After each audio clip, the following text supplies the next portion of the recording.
Hotel Echo Lima Lima Oscar. Good evening from Southeast London, England, from your host, your guy himself, the one and only and truly DLG Repping, otherwise short for Dele London Guna, space Romeo Echo Papa Papa Indigo November. It's a bit of a toothache. Welcome again to another matchday review involving the Gunners from the Emirates, which finished on Saturday. Arsenal 4, Newcastle United 1. What can I say about the first half? Absolutely electrifying. Newcastle struggled to get the ball of us at times. That's how good we were. They struggled with Arsenal's pressing game. They were flat-footed in sixes and sevens. And it is no surprise that Arsenal went 2-0 up at half-time. We possibly could have had 5. We could have had 5, 6, if not 7. That's how clinical we are. I might need a drink somehow. Or somehow, at some point. But take nothing away from Arsenal. That was controlled football. Now, that sort of performance, creating chances on goal, creating more shots on target, Newcastle on goal, creating chances on goal, more possession, scoring 4 goals to their 1. Now, that's what I call complete control football from start to the finish. All right, second half, Newcastle came back into it a little bit. They showed some pride, and they had to, because that first half was unacceptable from their part. But before I get into it, yeah, make sure you show me love, joy, and respect, yeah, by smashing the thumbs up like button for me, yeah? That's the player ratings before I get into the player ratings. Make sure that you share this channel amongst your friends and your relatives, yeah? Do share this channel amongst your friends and your relatives. If you're watching for the first time, welcome on board. But share this channel amongst your friends and relatives and tell them to share it amongst their friends and relatives, if that makes sense. The comment section. Guys, give me your analysis on the game. Give me your thoughts of the performance in that first half and in the second half as well. Give me your individual performances from an Arsenal perspective. Newcastle United fans, I don't expect you to comment, so bear with me. And on top of that, yeah, make sure that you smash the sub button for me, yeah? Hit that sub button left, right, and center gloriously but passionately. My aim is to get to 1,000 subscribers, yeah? And if you do subscribe, I'll shout you out, yeah, with love, joy, and respect. So if you help me subscribe, I'll help you deliver more content. That's what I really want to do, because I've been physically tired and mentally I'm in an emotional state of mind, and it's not been easy for me to be doing content every day. So do subscribe, do like, comment, share, do all of that for me, yeah? Let's keep the channel growing. Yeah, and onto the game myself, onto the game itself, should I say. There is no complaints. Controlled Newcastle from that first half. We were just a better team, created better opportunities. I mean, individual performances. Bukayo Saka, without being exactly outstanding, gave Newcastle a food for thought. Jorginho was absolutely magnificent in that midfield. The way that he controlled the ball. I mean, what he hasn't got in athleticism and physicality, he has a tremendous football brain. And he's clever about how he positions himself in the midfield area in the battles. He's clever in the way that he keeps the ball and clever in the way that he distributes the ball. What an absolute joy to watch but Jorginho play so well for Arsenal. Martin Odegaard again. In the first half, I thought he was absolutely tremendous. He had more of an effect in the game than he did more in the second half. Or should I say in the second half. First half, I thought maybe without being brilliant, he still contributed towards the game in terms of the link-up play with Saka, because him and Saka link up so well. Gabriel Martinelli, yeah, gave the Newcastle right back some problems here in places.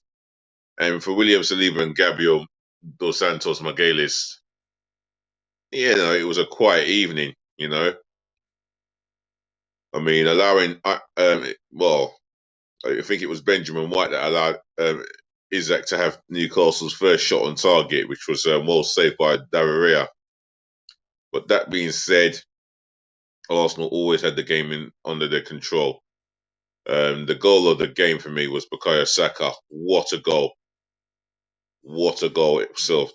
Twisting Livramento inside and out, shine on trees, strong foot. The ball's at the back of the net at the far post. 3-0. And Jakub Kurvia, who had a very good game that night, solid defensively and deserved his first ever league goal for the Arsenal. So without further ado, let's get into the player ratings and the management, the ref, and the Arsenal fans. So I'm delighted to give my first rating to David 7 out of 10. The consolation goal scored by Joe Willock, he had no chance with that. That was a fine, good header. Arrives late in the box, plants his header at the back post. David had no chance. But other than that, he made a smart save in the first half from Miguel Almiron, and a more comfortable save in the second half from Isaac. But the other parts of his game is his distribution with the ball at his feet, coming out and claiming crosses, set pieces. He's very solid in that area. So I'm going to give him a 7 out of 10. Benjamin White, for me, linked up play, well, connected well with Saka. His link up play and his involvement from an offensive point of view was as good as I've seen from previous games. Maybe not as good as it defensively, but from an all-round point of view, I thought he was all right. I'm going to give him a 7 out of 10. William Saliba, can't remember. I can't remember too many moments, but he won every header in the air. Definitely so calm and composed with the ball at his feet, even under pressure. He was absolutely magnificent with the ball at his feet. He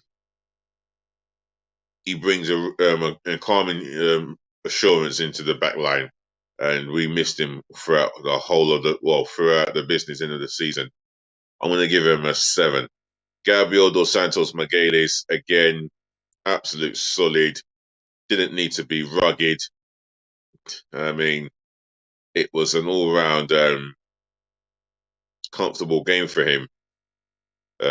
Not kept busy by Isaac, because Isaac wasn't really involved in the game, and that's because Newcastle midfielders around Isaac didn't get him much involved into the game until he drifted to the left in the second half, where he got his shot on target. That being said, that's due to the fact that Gabriel dos Santos Magalhaes and William Saliba, they kept him pretty much quiet. I'm going to give Gabriel a 7. Jakub Kurvia, I think he deserved an 8 out of 10. He was so outstanding defensively, in his position. When called upon 1v1, he defended first.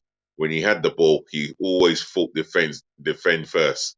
And what a header for his first goal at the Emirates in the league. I'm delighted for him, and he's proven at this time He's proven at this moment of time that we're not missing Kieran, well, not Kieran Tierney, Alexander Zinchenko, but we are missing Tierney from an all-round left-back point of view. But this is about Jakub Kivior, who's coming as a cover left-back, even though he's a centre-back by trade. We know that.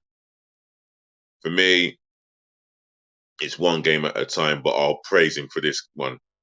I'm going to give him an 8 out of 10. Viewers at home, if you're watching and you agree with my ratings or not, leave it in the comment section below. Don't forget to like, share, and do subscribe to the channel, yeah? And speaking of subscribing, shout out to yourself, sir or madam, for subscribing to the channel, yeah? If you can, get your relative to like, comment, share, and subscribe. Do all of that for me, yeah? As you're new, I'll shout you out with love, joy, and respect, yeah? Right, into the midfield. Let's get into Jorginho. 10 out of 10 performance. Absolutely magnificent. It was a similar performance against Liverpool. I thought him and Declan Rice really ran the show in that midfield area. But especially Jorginho, the way that he contributed to Arsenal's attacking display. He sat deep, played the long passes, very clever with the balls that he plays. I think he brings a different vibe into our midfield. I mean, where he's not athletically the best or physically as strong as other opponents in the defensive midfield area, one thing I will say about Jorginho is he does look after the ball well, and whenever he's got the ball at his feet, all he's thinking of is a forward pass. Can I pick up Odegaard? Can I pick up Saka? Can I get Declan Rice going? Can I get Martinelli going? That is what he does. That's his aim.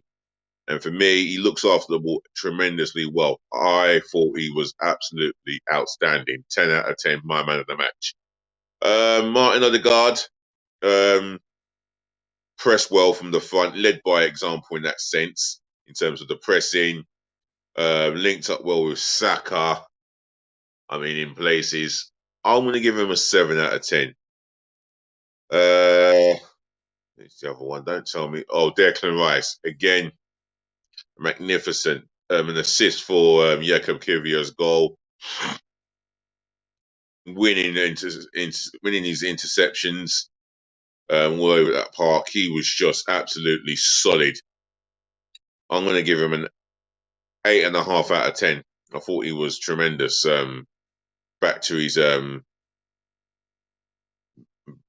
usual best, really. Let's go with the attackers. Bukayo Saka, for me, got a fine goal. Played balls through the eye of the needle. I thought he was more effective in this game than he was against Porto. And every time he was in the final third, you notice 2 or 3 Newcastle players double up on him.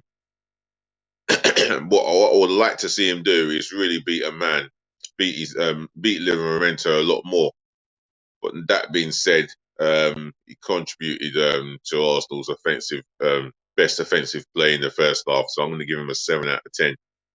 Gabriel Martinelli looked very lively in places, especially in that first half. Whenever he had the opportunity to go 1v1 against Kieran Tierney, you could see that he fancied himself. You could see that he was confident of getting joy out of Kieran Trippier, sorry.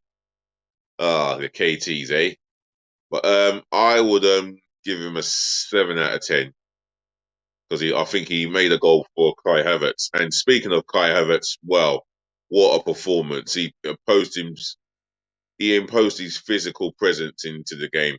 The way that he pressed the defender and nicked the ball of him, got in front of the defender to intercept the ball of him, kept the ball ticking for Arsenal, and should have had 2 goals in the game, especially the chance in the second half. But he took his goal well through Martinelli's hard work to get behind the defender. and Kai Havertz was on hand to stroke from close range 2-0. I thought he really imposed himself quite well in the game. I'm going to give him an 8 out of 10. It doesn't necessarily mean I'm his biggest fan because I'm not convinced that he's the answer as a number 9. I'm not his biggest fan. Do I feel that he'll excel in the midfield trio? No, I don't think he's that type of player.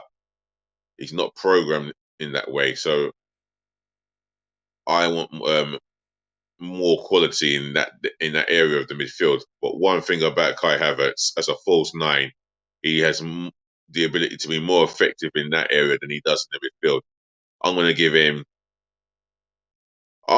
an 8 out of 10. Right, the substitutions. If I can get the substitutions, Emil Smith Rowe looked a bit lively, even though there's criticism about the amount of weight he's put on of recently. But I thought he looked a bit lively and showed some nice, neat touches.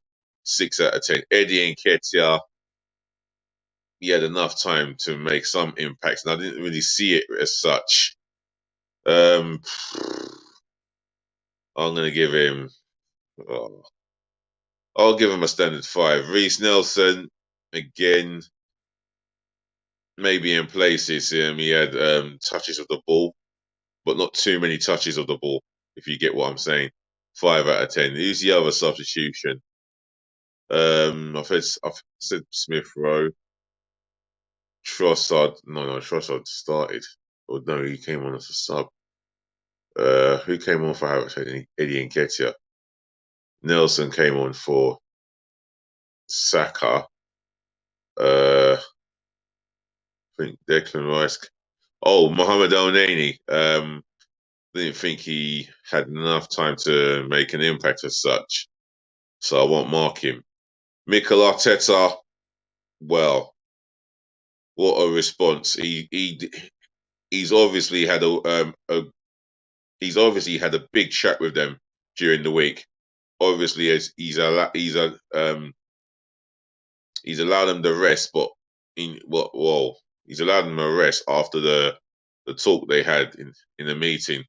He must have had a big meeting with them to explain and to emphasize why the performance in Porto was unacceptable.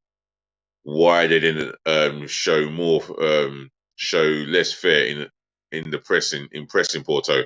Why they didn't show less fear in attacking Porto, and they did completely the opposite against Newcastle. Hence the reason why they dismantled them that night. I'm going to give Mikel Arteta a 10 out of 10. The substitutions, I suppose they were made just to make sure we get over the line without conceding too many goals.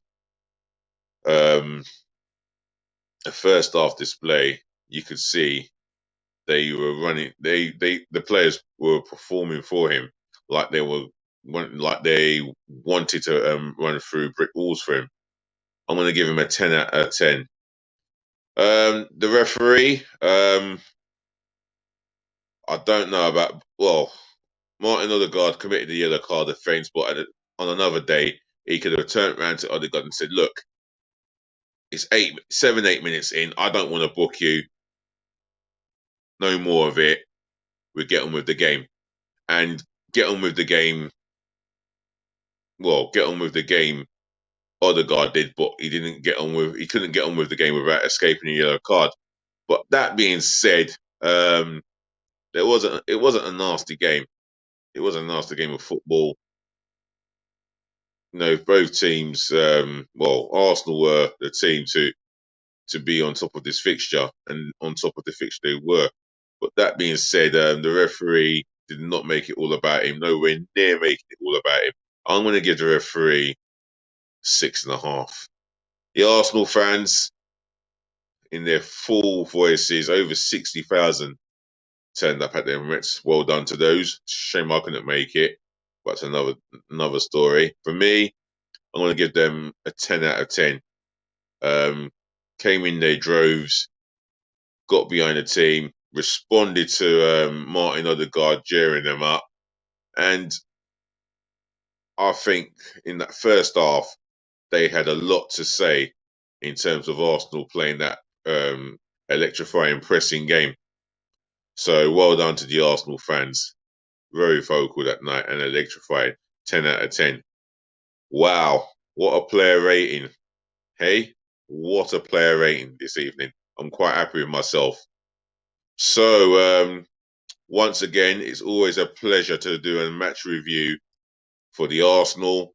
And it'll be even a better pleasure for me if I can drop more footballing content, not just Arsenal football content, but all football stuff as well. All football related stuff, should I say. So, ladies and gentlemen, to the boys, to the girls, I thank you for listening. Thank you for tuning in. Thank you for watching. And saving the best to last, I thank you so much for putting up with me as you do. Do look after your friends. Make sure you look after your families and do look after yourselves, which is always important. More peace, more love, more blessings again, no matter where you are. As your host, your guy himself, the one and only and truly DLG Repping, we'll be talking again, yeah? Make sure that you like, comment, share, and subscribe, please. Do all of that for me, yeah? It's what helps the channel grow in that success. And another thing, yeah? Please just be nice. And I do mean be nice. Cheers.